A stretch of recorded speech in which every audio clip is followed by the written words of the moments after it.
Welcome. I'm Piers Corbyn from weatheraction.com, long-range weather and climate forecasters. And I'm going to talk to you now about Climategate. Leading climate scientists who provide key data for world data sets used to justify the theories of man-made global warming and climate change have been manipulating the data in a manner to hide the world cooling trend now on.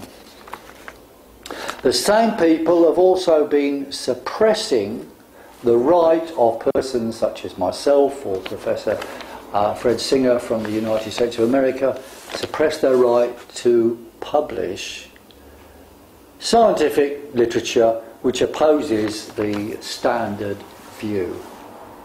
Now, this is a complete travesty of the norms of testable science. The CO2-driven theory of global warming and climate change is a failed theory. It's refuted by the facts, and now it's exposed as a lie, propagated by deceit and trickery, using falsified data and green fundamentalists who are on a gravy train of climate change hype. And it's been magnified and propagated by the media and politicians around the world against the interests of the world population. Now, what are we going to do about it? First of all, I would say that if the media were honest, every statement they carry about climate change should carry a health warning to the effect that the data used to justify these claims has been questioned in terms of its validity. Which means, of course, the whole theory is questionable. And we know, and you know, from observations that there's no evidence whatsoever for this theory. It is a politically motivated theory. But first of all, what should scientists do about it? Well, that is difficult. Because you see, we use this sort of data in Weather Action, not much of the climate data in terms of short of 100-day or 2-year forecasting, but in terms of our climate forecasting, we do need to know what the real climate has been doing. And now we don't, because we know the data is dishonest data, and we're in a bit of a problem here. But one thing we are going to do, and you can see on this graph, for example, that the difference between the land measurements, so-called, and the satellite measurements is bigger now than it was 10 years ago, or 7 years ago, which somewhat suggests what they're up to is even evidenced by this data.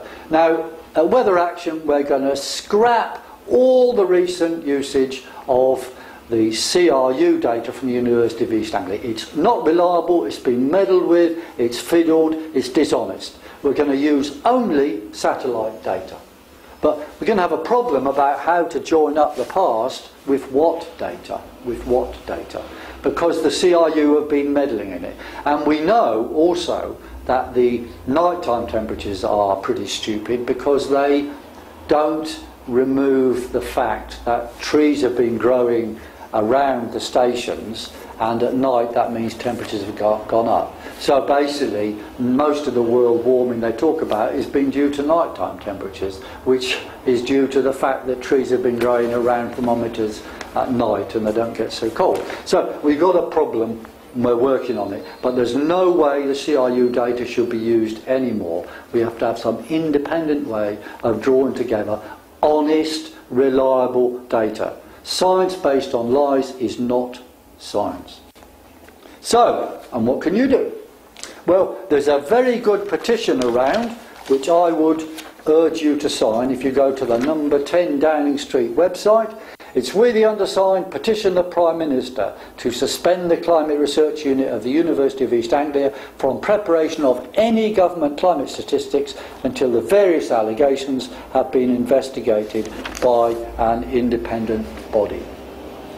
We support that, and I'd also say, please write to your MP. Don't let them off the hook. Repeat that demand to them and say that the people involved should be sacked. And why should they be sacked? Well, politicians were getting sacked for fiddling the public expenses books. Scientists should be sacked, especially when they're funded by the public, as they are in the University of East Anglia.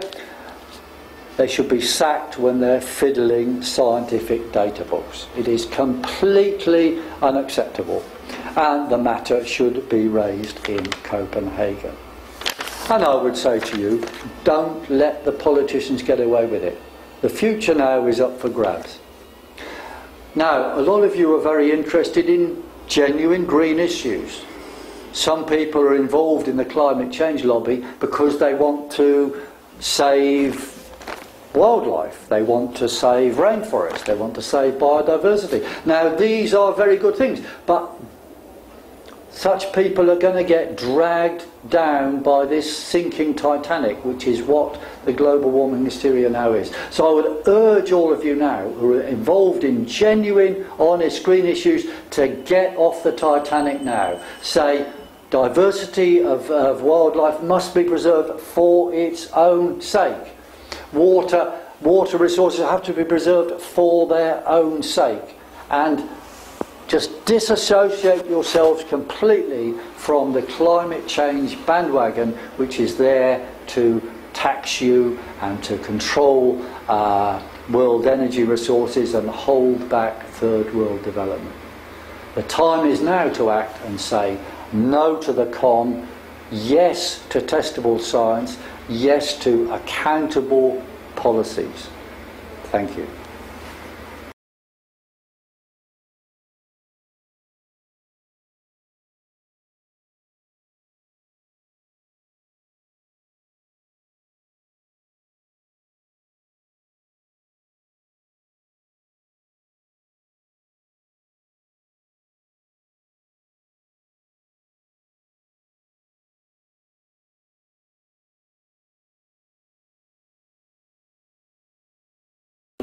So, what is going to happen in Copenhagen? Well, our forecast is it'll be another failed jamboree of the climate change bandwagon. But what they're doing is very dangerous. However, today, on the 27th of November, we're going to issue our Copenhagen weather forecast and politics forecast, which was actually first made on the 18th of November as part of our European 45-day ahead forecast. What we're predicting is for the period, the 7th to the 18th of November this year, Copenhagen will see deluges of snow and extremely wintry weather, and we're 85% confident of this. And in particular, when Mr. Obama arrives on the 9th or 8th of December, around that time, we expect there to be snow or even blizzards to greet him, which is not the sort of weather he wants. And we expect at the end of the conference, around the 19th, 20th, 21st, we expect the weather to suddenly improve in temperature terms. So we're 85% sure of that, and we are 99% sure that President Obama, when he's there, will put the ideology of false science of climate change before the welfare of the world public. And I urge you to join the fight to stop this nonsense. Thank you.